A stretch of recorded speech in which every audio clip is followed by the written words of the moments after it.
So we're going to jump into talking about leaf botany today. And leaves, of course, are the place where we have photosynthesis take place. That's where we get the creation of sugar from carbon dioxide and water using the sun's energy. And that's why leaves are flat, so that they can catch the most sun as possible. Now, not all leaves are flat. Some leaves are needle-like, some leaves are scale-like. There are some variations of that, but for the most part, most leaves are kind of flat-ish to catch the sun's rays.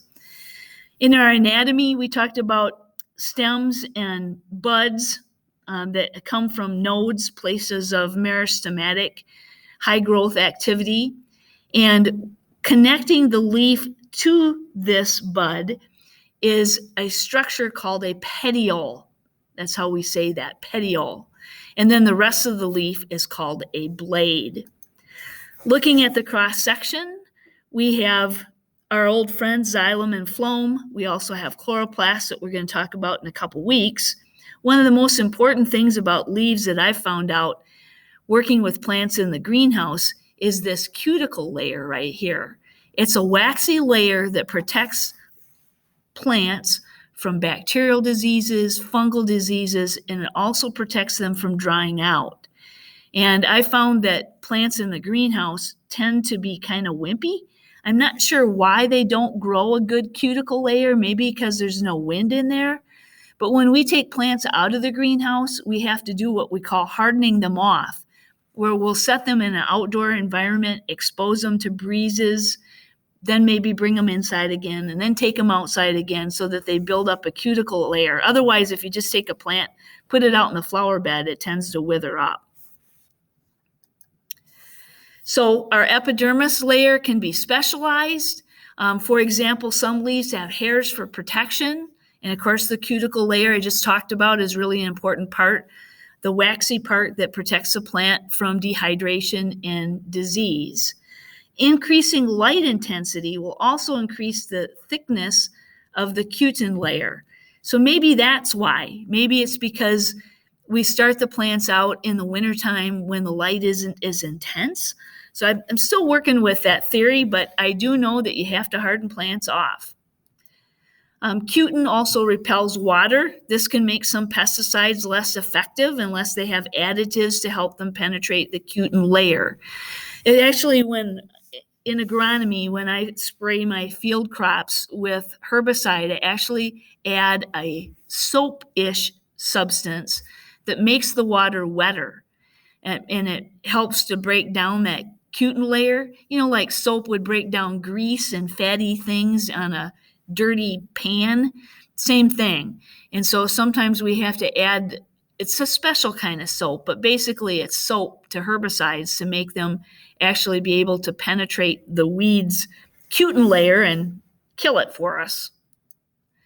The guard cells are specialized epidermal cells, and they open and close in response to weather, light, and moisture. They regulate the passage of water, oxygen, and carbon dioxide. So when we talk about photosynthesis, we'll see how important these guard cells are in letting in carbon dioxide that we need in photosynthesis. And then also in photosynthesis, we make oxygen for the air, and so that goes out through these guard cells. The mesophyll layer is found in the middle. There's a dense upper layer called the palisade layer, and then there's the spongy mesophyll. This is actually where photosynthesis takes place.